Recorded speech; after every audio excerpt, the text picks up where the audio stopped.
Hey everybody, it's Michael here from Ford Truck Enthusiasts. I'm out in the snowy mountains of Utah checking out the 2024 Ford Ranger.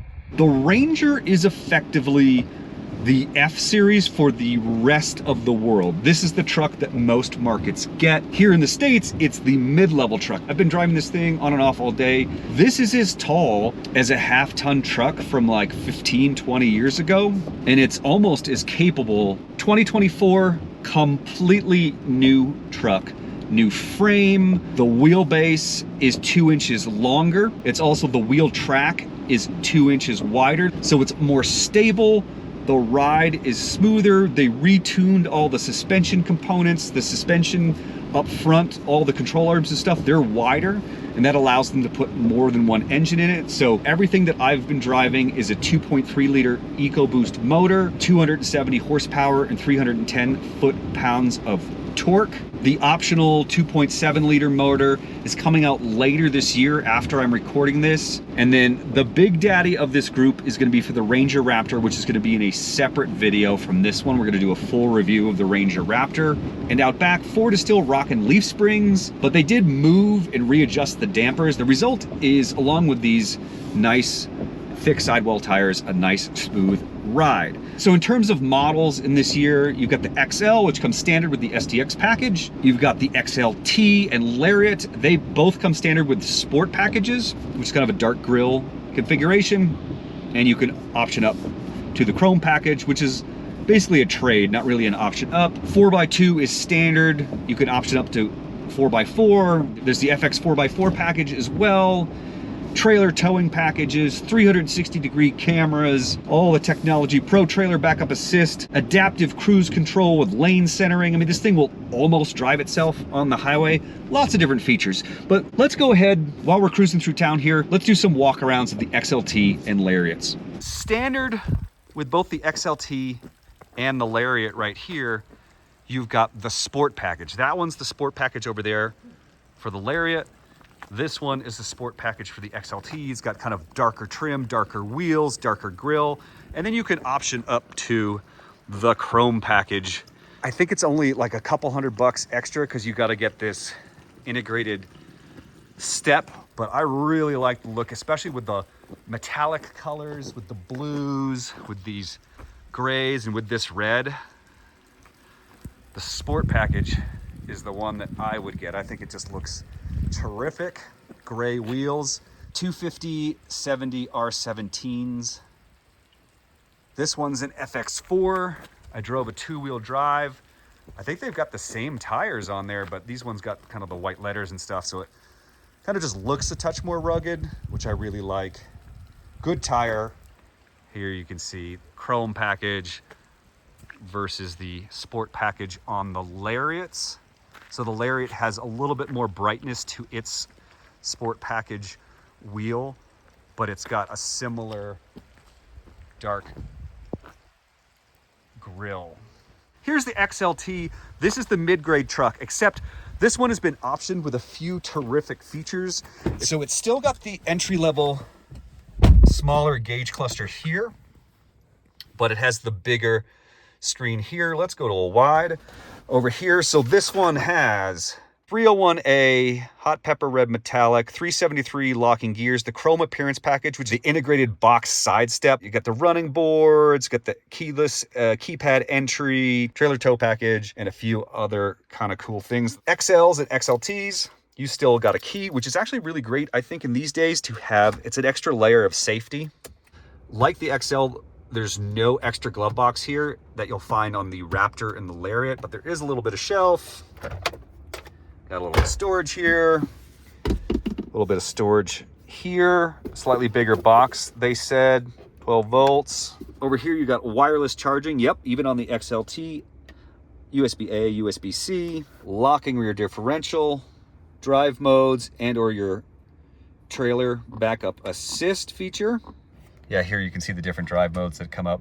So yeah, this gauge cluster is smaller, whereas the other one is digital side to side in the Lariat and the Raptor. Oh yeah, you can see 21.8 mpg coming over here to sync for a screen. These are all the different apps that it has. So Apple CarPlay, Android Auto, your manual's in here. There's some fun sketch game for the kids.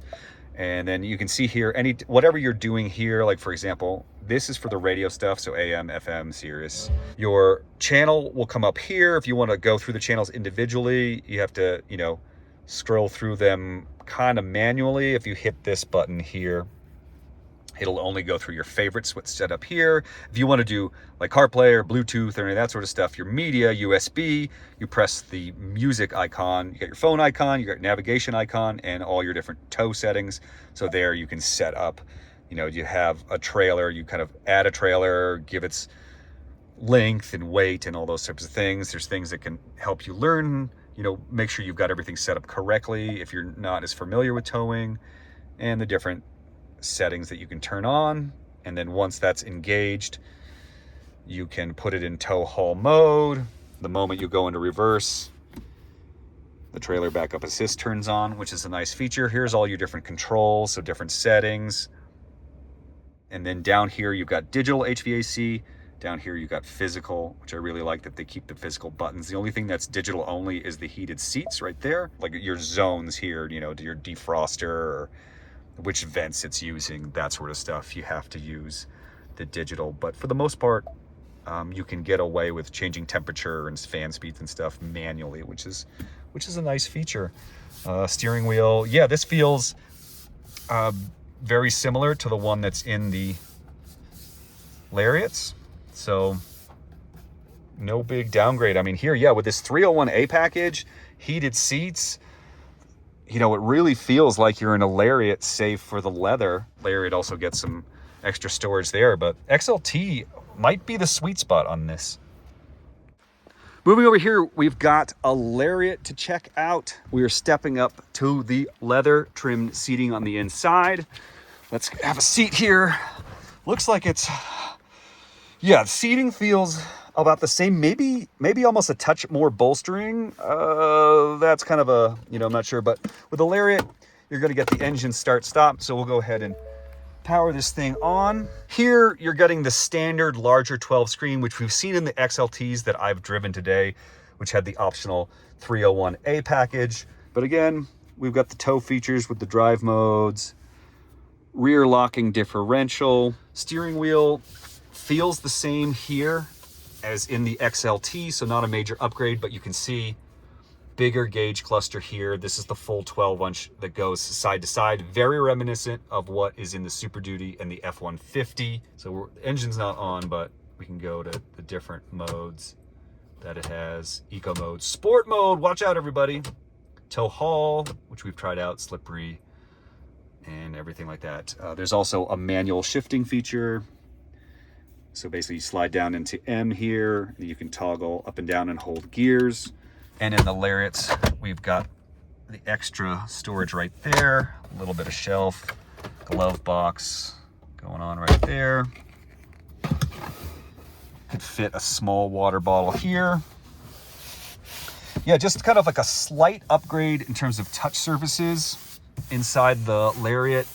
Not a major upgrade. I would say, though, this is better than the last generation Lariat. The last generation Lariat really didn't seem like it was a big upgrade over the XLT. The materials weren't that great, but I think they're definitely mid-grade. This is not as nice as the leather that you're going to get on the F-150s or Super Duties, but not too shabby overall. That is neat. So as you're driving, if you put your turn signal on, the camera turns on and shows you everything down the backside of the truck, which is pretty rad. Here we go. We are getting on the highway, towing about 3,000 pounds is what they're telling me. We're in tow haul mode. Ford set it up, you know, set up this trailer, its weight and dimensions and so forth. Okay, that's not bad. Getting on the highway, it's obviously not super sporty, mind you, but yeah, not too shabby in terms of power levels. It certainly doesn't feel burdened. But what I will say, the big difference here in tow mode is that the ride quality, you can feel the extra weight on the truck, and it's kind of taken away some of the comfort that comes with how the suspension is set up when it's unladen. So we're churning, we're at like 3,000 RPM here at 68 miles per hour. While towing, this truck has averaged 14.2 mpg. It's also been idling for a while too. The other truck I was in, when I was doing that loop, it said it was getting about 21.2 miles per gallon. So, you know, down about a third to tow, about 3,000 pounds with the 2.3. Whoa! In 1/2 mile, be in the right lane, then take exit 4 toward 30. I think that was a collision warning for those birds, which I did not hit. Checking out the rain sensing feature, automatic, does a pretty nice job. Just finished up towing with the Ranger they brought out at Tacoma as well, both 2024 models. The Ranger with the Pro Trailer Backup Assist is a really, really impressive feature, especially for first timers like myself or for novices. All you have to do is once the trailer is profile selected, you just press the Pro Trailer Backup Assist button. It's gonna detect the trailer using the rear view camera. When you rotate the knob, it shows you where the trailer is gonna go. That's crazy. Does it do that in the F-150s too? Like when you touch the, okay. Yeah. Wow. Really intuitive, really interesting technology. So definitely worth checking out if you're doing a little bit more towing. And obviously not to knock on the Tacoma, it just doesn't have this technology. It's obviously much more challenging, especially like me, if you don't have much experience. Good news, bad news. I think we're gonna get the arrow to go up, but I think I'm just gonna plow into that machine. Whoops, hit it going. Other thing though, the thing that's become really apparent after doing that is that the Ranger has a lot more legroom, kind of in physical space in the truck compared to the Tacoma. Just a bigger cabin in the Ford, and for me that's a big selling point. Now the Tacoma though offers bigger beds, and so that has a little bit of a positive there, but as a comparison, wow, the Ranger is much more comfortable, I would say. Wrapping up my time with the XLT and the Lariat with the base 2.3 liter motor, pros and cons. Pros, the added comfort, the added features, it drives really nice. Even with this amount of power, you can tow.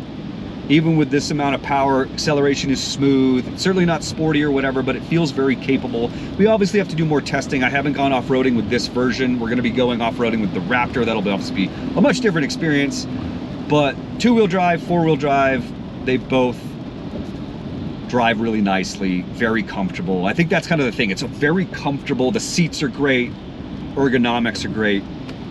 Storage, room, visibility is nice. Cons, it's more expensive. There's a lot more technology that can brake. I really, really dislike the navigation system. Like this thing was saying turn left and go right at the same time. And then I was gonna go right because that's where the line was going.